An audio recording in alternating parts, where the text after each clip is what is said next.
तुम्ही पाहत आहात MCN न्यूज मराठी। नीट पेपरफुटी प्रकरणाच्या निषेधार्थ तसेच विद्यार्थ्यांच्या विविध मागण्यांसाठी अकोट येथे विद्यार्थ्यांच्या पुढाकारातून भव्य मोर्चाचे आयोजन करण्यात आले होते।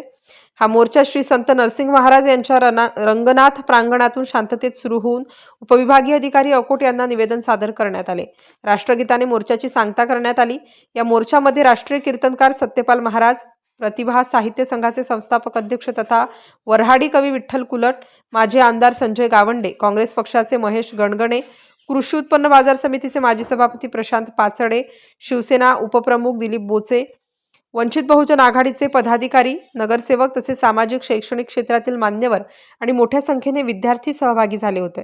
मोर्चा दरम्यान विद्यार्थ्यांनी नीट परीक्षा प्रक्रियेत पारदर्शकता राखण्याची मागणी करत संबंधित प्रकरणातील दोषींवर कठोर कारवाईची मागणी केली आहे। यावेळी उपविभागीय अधिकाऱ्यांना विविध मागण्यांचे निवेदन देण्यात आले। MCN न्यूज मराठीकरिता विठ्ठल येवकार, अकोट ग्रामीण।